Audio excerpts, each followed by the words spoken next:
going to places for research fellowships, research projects. Yeah. That's it. So whatever comes in. Okay.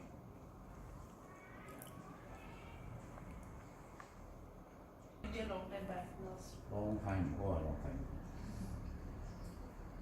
15 years ago, maybe 10 years ago. To Delhi? To Delhi, mostly for conference or seminar or whatever. Okay.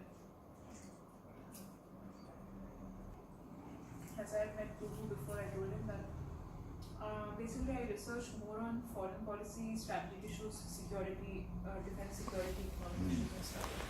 So what I'm trying to understand from my research this time is how this election, also in your opinion, is going to impact the future of Indonesia's foreign policy. If the present government comes, do you see any change? Or if a new government comes, what are they planning to do in terms of foreign policy, in terms of investments, in terms of cooperation with other big countries, ASEAN? Will the Indo-Pacific concept, which Indonesia is right now so actively propagating in East Asia Summit ASEAN, will that continue? Or will the new government not see any importance of the Indo-Pacific concept? What is these are the main things that and how do you see relations with India? Because in the election manifesto we don't see any mention of international cooperation or international relations much. So that's why it was important for me to meet people to understand what it is actually, whether you plan to do anything on it or not. Because I can understand election manifestos have to look at domestic issues. That's the same with our country as well. But foreign policy, foreign investments is also a very important factor. And given that Indonesia is not so economically sufficient itself, it would need foreign investments. So, how do you see all this in the future? Is what I wanted to know mainly. Indonesia essentially is more inward looking in perspective. Yeah. We are not like India. And we are also inward looking. Please be rest assured. Yeah. Yeah. So the topic of foreign relation in general is not an interesting topic to discuss during the election. But except for China. Except for China. Yeah. Because China has become a big powerhouse. Has also become more assertive. Yeah. In terms of economic innovation, investment, labor relation. So a lot of Indonesian take this thing seriously. During the refuse decade, we have a lot of big projects, mostly financed by international institutions, but they are only some top technician or director level, only a very small expatriate. But China, for a couple of reasons, because China economy is slowing down. China need to send also the laborers for any big project they win or build in Indonesia. And unfortunately, that labor, Chinese labor, include semi-skilled, even unskilled workers. That's why it creates so much tension. We like to cooperate with anybody, but Indonesia also a country of huge unemployment. It is unacceptable for Indonesian to see that Chinese workers are coming here, especially the semi-skilled and unskilled workers. And I think this is an important issue during the election. And I do believe the new government will have more fashionable policy toward this labor relation. Malaysia, I understand, has been able to limit the numbers of foreign workers only 10% of the total workforce. Of the total workforce of the project, we have no limits whatsoever.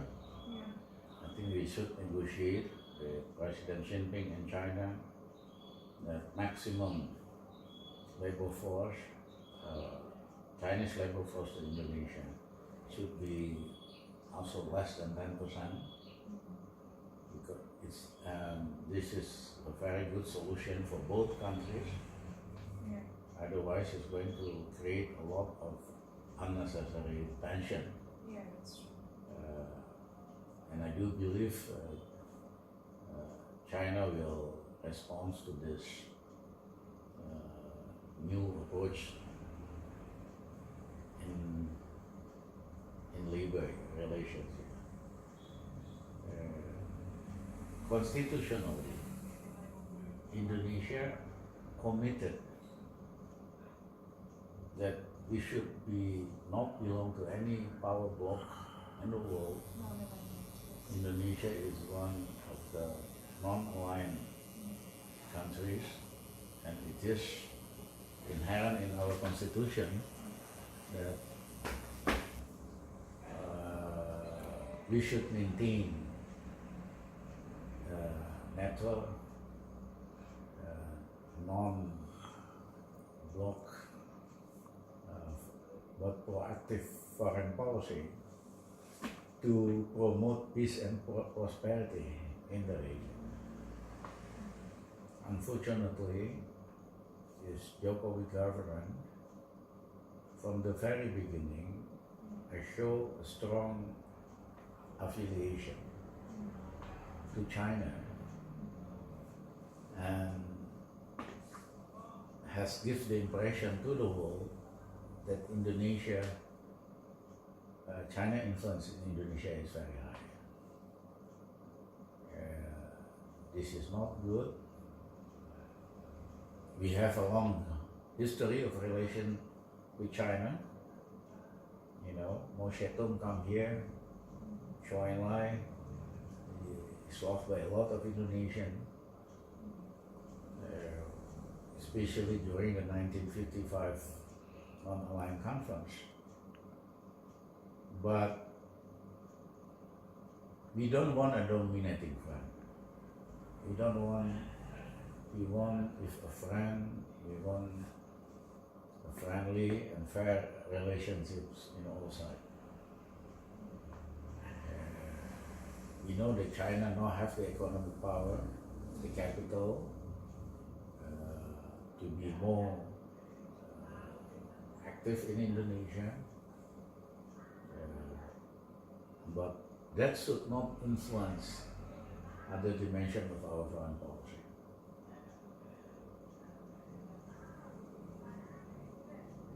I give you an example. When I was accounting minister for the economy, the year 2015 to 16, I changed the name of South China Sea into North Natuna Sea.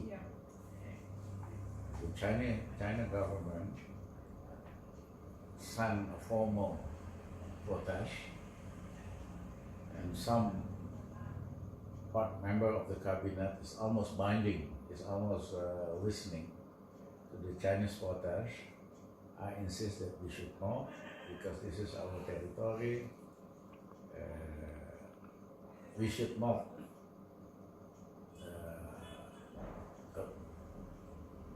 we should have the capacity, we should have the right to name whatever name we give to our territory.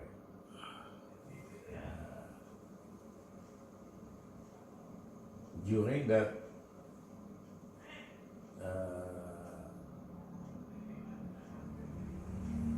there has been discussion in the cabinet, for example, that Indonesia should give an exclusive fishing right to China in the Natuna Sea in order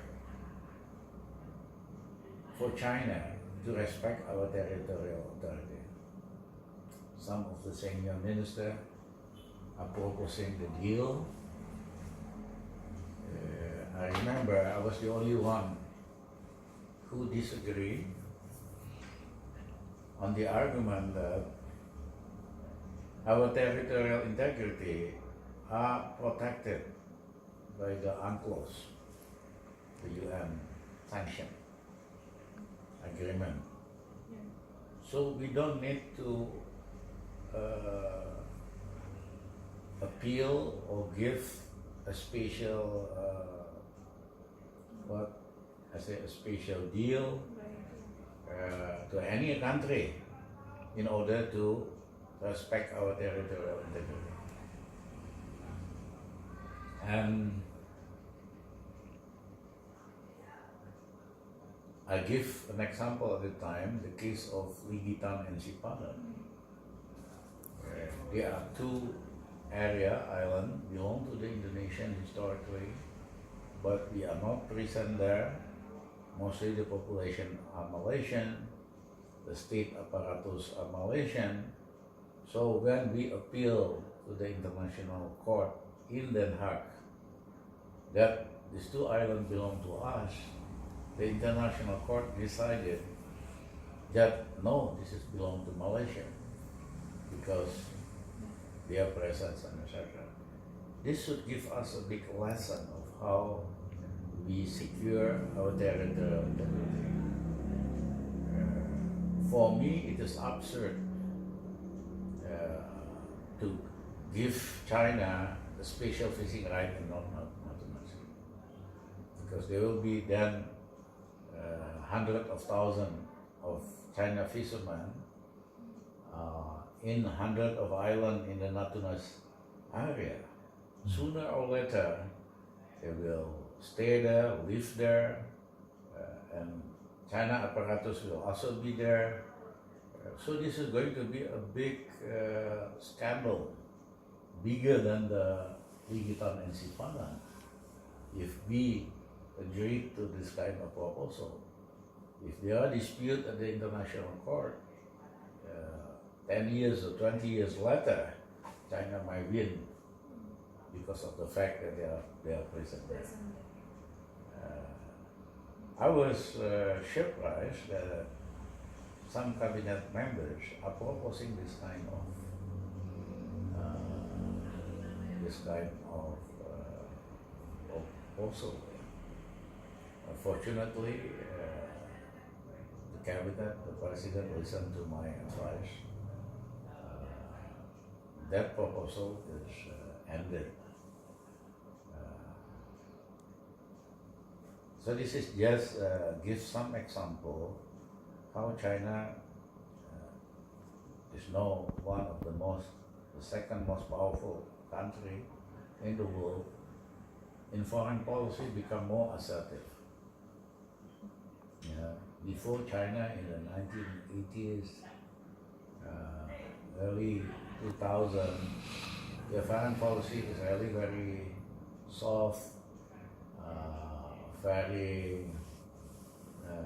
it's not as assertive as what is today. This is the new challenge for Indonesian foreign policy. And if there are elections, if the winner is Pak Jokowi again, I'm sure that Indonesia foreign policy is going to be tilted more to China and China interests, which is not good, which is essentially against our basic constitution of non-alignment and peaceful engagement. If Prabowo won the election, there will be a policy shift to the center, returning Indonesian foreign policy to be in line with our constitution in the true sense of non-alignment. And I think that's the best position in the world that I know. because the world, since is entering a more sophisticated fashion of the Cold War. The electronic, the digital war, and etc., the economic war. This is more complex, more varied. This is not more advanced fashion of the past Cold War. And within that new context of the new Cold War, it is important for Indonesia to maintain its non-aligned and neutral position. And I do believe Prabowo will take that direction. We need to work with everybody. We need friends as much as possible. We need good relation with the US, with India, with China, with Japan, and should use that relationship for the mutual benefit and the prosperity of the region.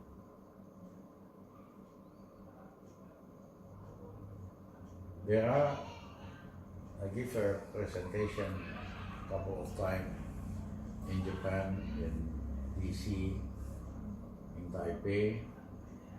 Essentially is, there are two models of economic development.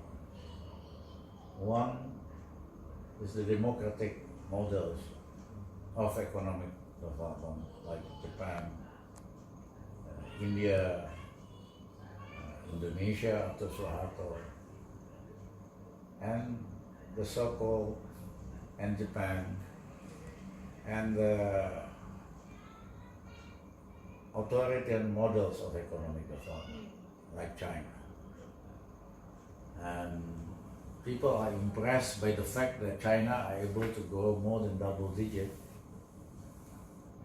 after 1985 and become from a very poor country with only $50 per capita in the 70s, now to triple Indonesian GDP per capita. So people associated this high growth period with authoritarianism. And the only solution is the China model of development. A lot of people in Asia and Africa are persuaded by this kind of high growth authoritarian model of development. I don't buy that argument because there are many cases of high growth model within the democratic context. One is of course Japan. After the Second World War, are able to grow also double digit for more than 20 years.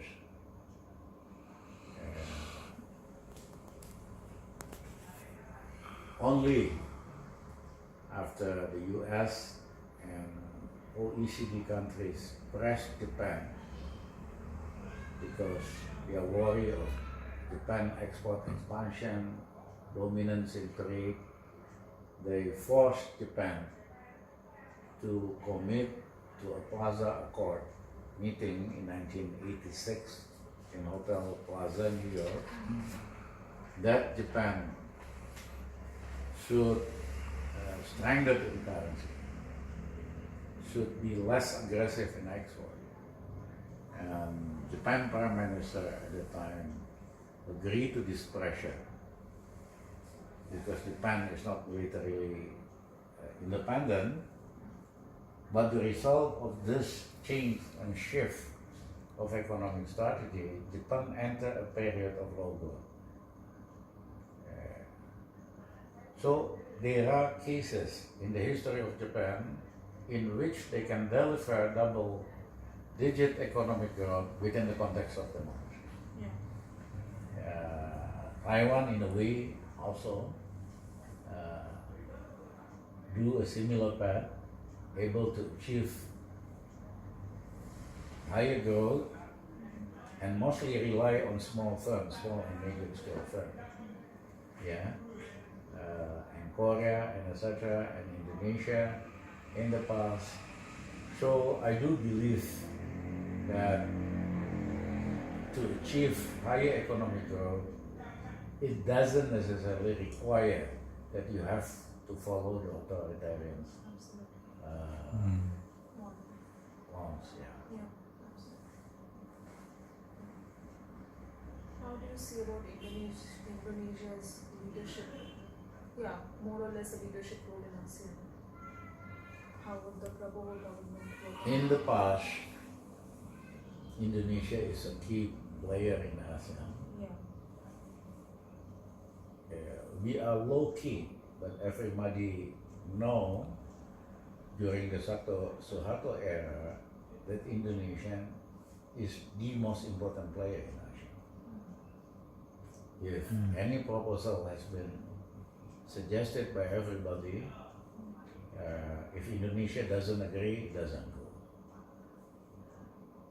But after the fall of Suharto, that leadership of ASEAN is taken over by Lee Kuan Yew, which is a senior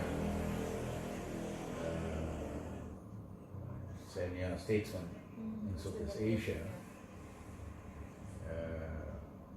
But after that, 2 generations passed. ASEAN is play a less important role within the region. And second, Indonesian role is really become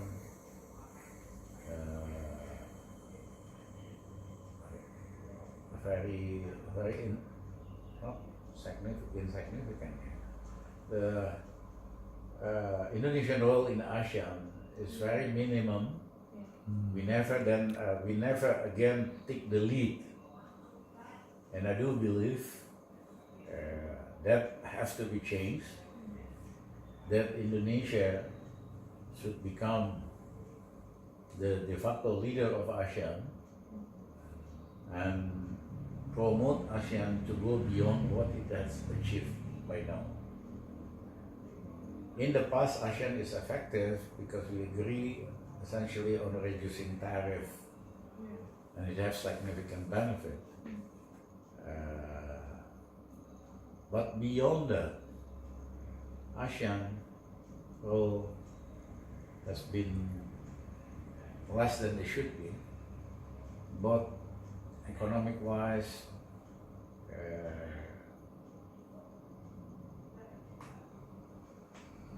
and political-wise. While the world, I think that ASEAN as a counterbalance, an alternative, as a counterbalance, not as an alternative, as a counterbalance to China growing influence.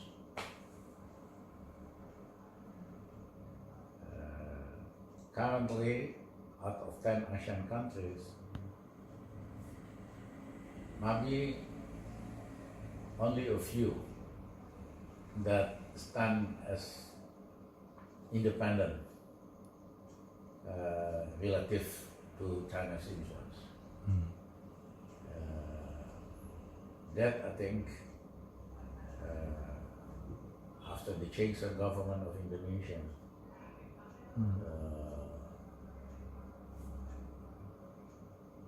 the new Prabowo government will push for more independent and natural ASEAN.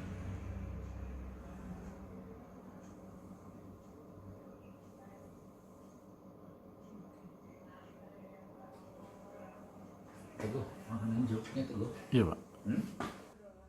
View of the Indo-Pacific, which is evolving, will the new government, will the Prabowo government, if it comes, will it continue that vision and strategy, or do you think there is already a for Indo-Pacific concept?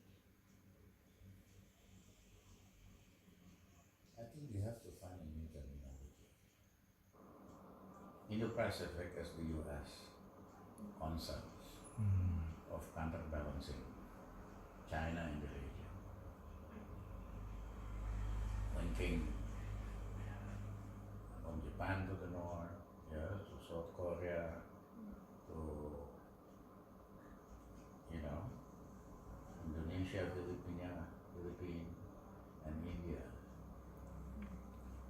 Indo-Pacific, Pacific. Apa namanya? Pacific. Pacific concept is magnified, people will see that this is just a tool from the US to counterbalance China. And I don't think it's good. Especially US in terms of recent and hardware is declining. You remember the Clinton initiative of shifting Obama initiative. Obama. Asia leader. TPP. Asia TPP. leader. Yang Pivotal. Asia Pivotal. leader. Pivotal. Yeah, Asia leader. yeah, you remember Obama pivot to Asia? Nothing really happened of significance. Yeah. Yeah, show that the U.S. priority is still the Middle East, Yeah. is still Latin America, and the U.S. have not enough resources to back up that concept of pivoting to Asia.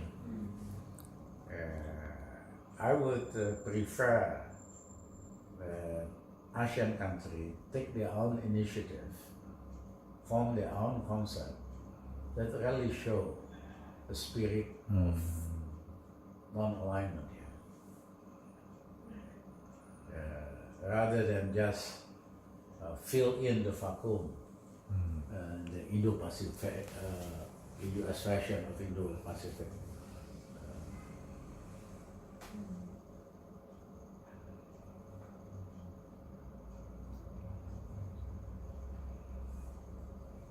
Because there are a true strategic interests between Japan, for example, and Indonesia. Japan has entered a period of slow growth, particularly because a larger portion of its population is elderly. It's an aging population, while Indonesia have a much more younger population. There are a lot of complementary between Japan and Indonesia. If we could strengthen that relationship, it's going to boost growth and prosperity in the region, and that also include strengthened relation with ASEAN, with India and Korea.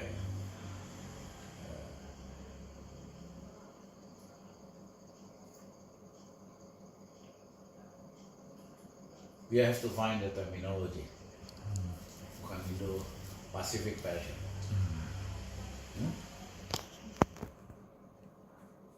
Why don't we call it Democratic Asia? Yeah, I would prefer to use the word of Democratic Asia, which is not just an extension of the US foreign policy, because we do believe in the democratic value. Second, it's provide a different vision of Asia. Asia is not just authoritarian. Asia is a democratic Asia. Indonesia, India, Japan is the leader of democratic Asia. We solidify this relation, and it is going to be more attractive with the concept of Indo-Pacific fashion. Yeah. Indo-Pacific fashion magnify the concept of the Cold War. Magnify the concept we are part of the West, which we are not. We are Asia. We are Asian. I would love to promote this idea of democratic Asia, because the future of the 21st century is Asia. Yeah, this is the century, the Asian century. But who is going to lead the Asian Center? Only China or Democratic Asia?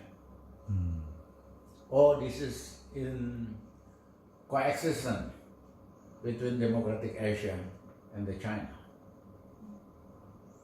In peaceful cooperation, but also peaceful coexistence gitu. Yeah. Ya. Teguh, ini ide bagus-bagus. Iya Pak, Ya. menarik ini Pak. Iya, Itu jangan. bagus konsep actually. Iya, Masa kita antek yang Amerika itu kan duration. iya. Will you propose this to your to Prabowo government? As our authority is not as again foreign relation. No, this is We want this election first. Yeah. yeah. On domestic agenda. That's the most important one. Yeah, that's true. That's Later we deal with it one. Yeah, these can be expected in the future, you're saying. Oh yeah, of course. Of course, because there are a lot of resentment by Indonesia. How come Indonesia is too tilted toward China? We are an independent country, yeah, country of full sovereignty, but how come in many issues, yeah, we are tilted toward China? Maybe because the economy is so dominated by the Chinese, there is so much of Chinese operating businesses in Indonesia, and it's not possible to totally neglect or negate the Chinese influence.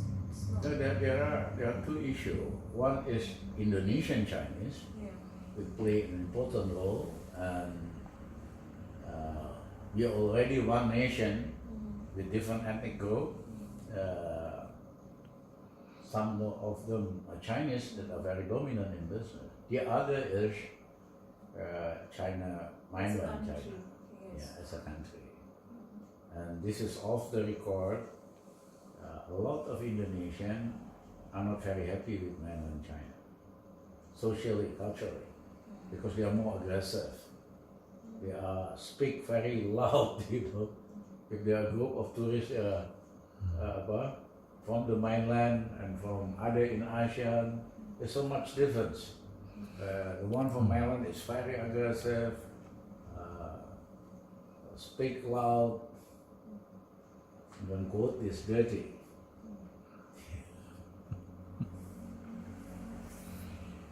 But what is your opinion of Indonesian Chinese? They are Well, a majority already integrate into the society. exactly. It's not an issue. But there are this dimension of economic inequality that need to be addressed, to increase the national cohesion of Indonesia. Because that's an important issue of economic inequality. Ramesha, I think it's more than enough. Yeah. Yeah? Yeah. It is. Yes. It is. Have some of the food.